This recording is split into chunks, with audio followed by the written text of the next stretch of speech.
الحمد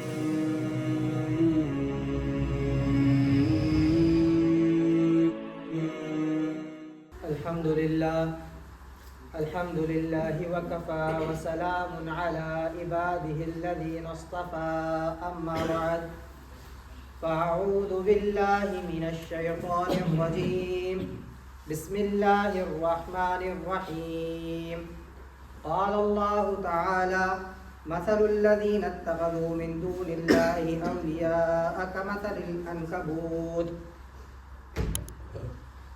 قال النبي صلى الله عليه وسلم الدنيا سجن المؤمن وجنة الكافر صدق الله العظيم وصدق رسوله الكريم اللهم صل على سيدنا محمد وعلى آل سيدنا محمد وبارك وسلم اللهم صل على سيدنا محمد وعلى آل سيدنا محمد وبارك وسلم اللهم صل على سيدنا محمد وعلى آل سيدنا محمد وبارك وسلم.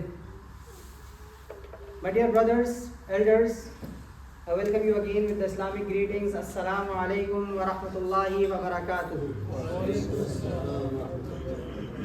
May peace, blessings and mercy of Allah subhanahu wa ta'ala be on all of us.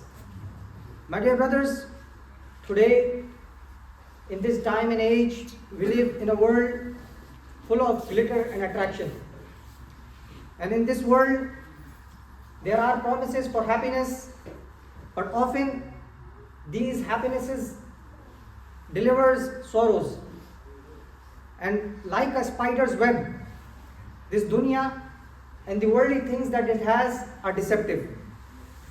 And sometimes it might appear to us that things are beautiful, but in reality these things are temporary and these things are deceptive.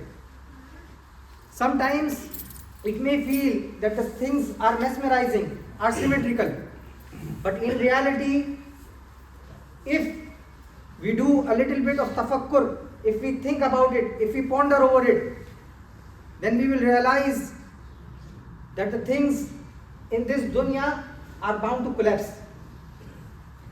And similarly, this dunya might seem solid, but when someone's heart clings onto it, then this dunya breaks it. And it leaves one soul entangled and it makes one soul lost. Just like the spider's web that Allah subhanahu wa ta'ala has given the metaphor to. Allah subhanahu wa ta'ala mentions that the examples of those who take protectors other than Allah subhanahu wa ta'ala is like that of the spiders who builds for itself a house.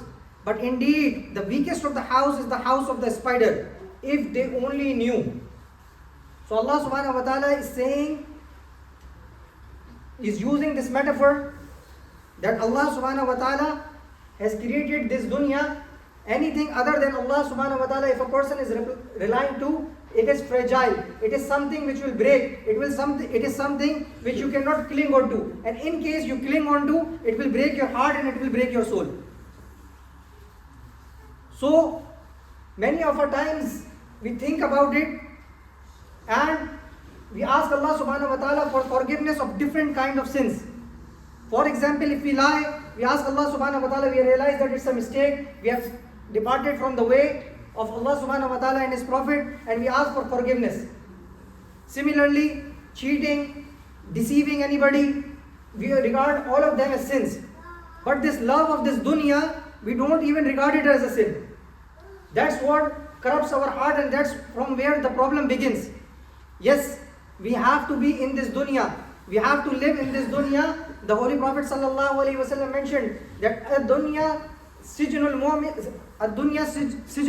wa jannatul kafir. That this dunya is like a prison for a Muslim, and it is like a jannah, like a paradise for kafir. Why? Because Muslim, he have to abide by the rules and the obligations that have been obligated on him by Allah subhanahu wa ta'ala and His Messenger.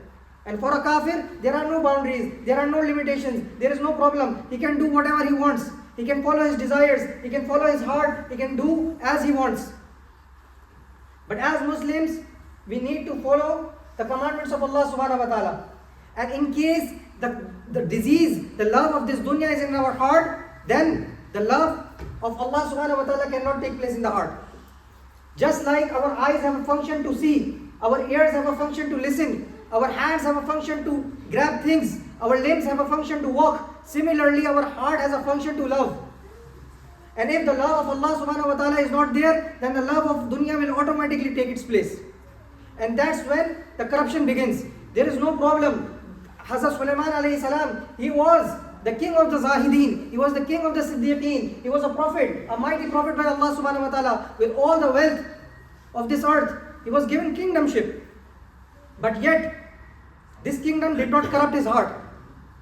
And this is not, I'm not saying that this is something which is very easy. No. But my claim is that this is something which is haqq. If you fall in the love of this dunya, bound by its nature, you are going to forget about Allah subhanahu wa ta'ala. You are going to do corruption in this land. Just for the sake of money, you will try to break down relationships. Any relation which will have something upon yourself or upon your heart, you will try to break it. And if there is a fayda, if there is a benefit of this dunya, then you will cling on to those relationships. And then those relationships will break you and your soul as well. So yes, we need to be in this world, but we need to realize that this world gives us false dependencies. This world gives us false attachments. And this world is an illusion.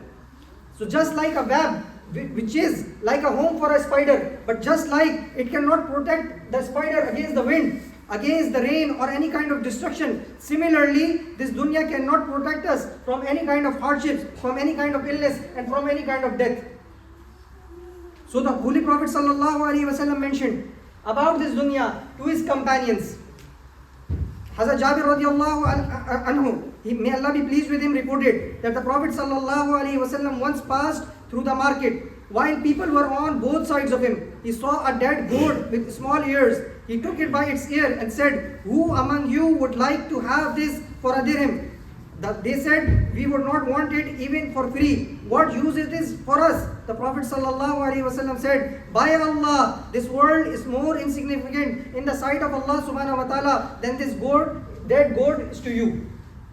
Imagine that Allah subhanahu wa ta'ala's mighty messenger is regarding this world as an illusion, so much deceptive and so much useless, just like a dead goat. Just like a dead goat is a useless thing. You cannot take any kind of manfaat, you cannot take any kind of benefit from a dead goat. Similarly, you are not able, if you entangle yourselves in this dunya, the ultimate benefit, you will forget about it.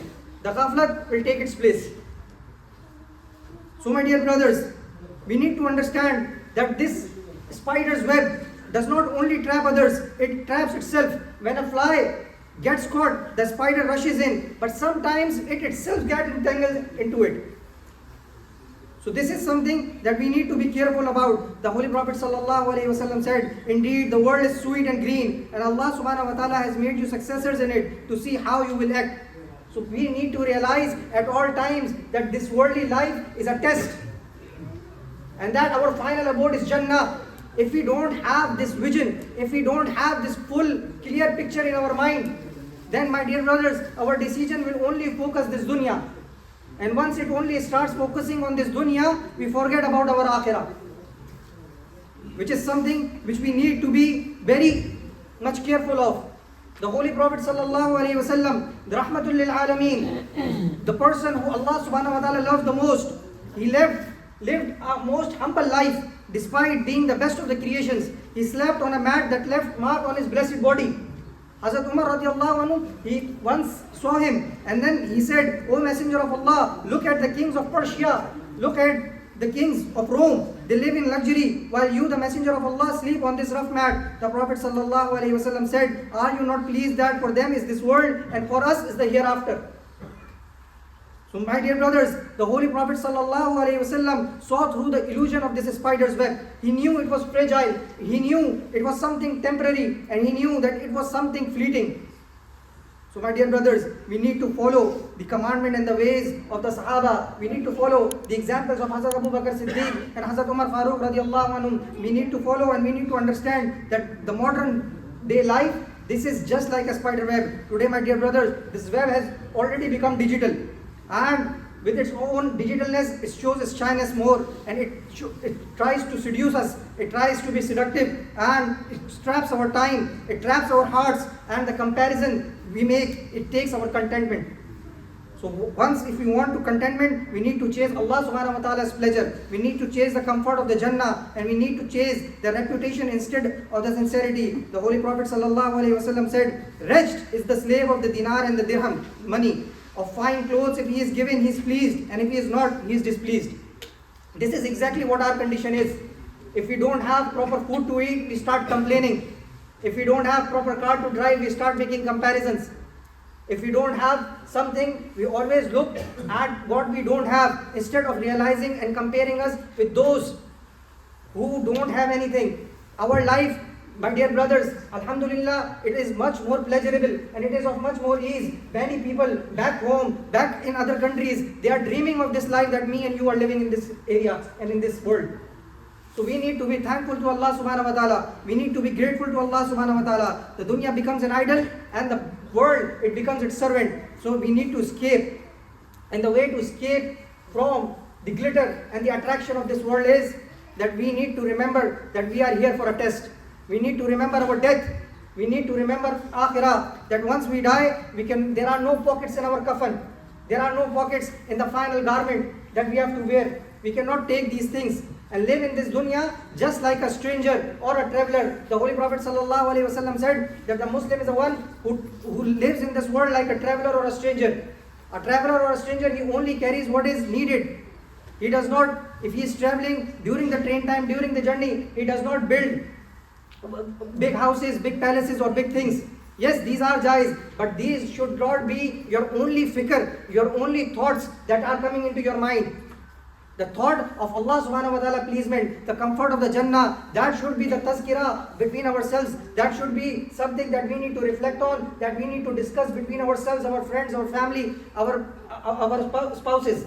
Rather than only discussing that we want a big house, big car, big this thing, big furniture. So our final abode is Jannah. Secondly, the second thing, other than remembering our death, is that we need to be grateful to Allah subhanahu wa ta'ala, and we need to be moderate. We need to use the dunya, but we should not let the dunya use us.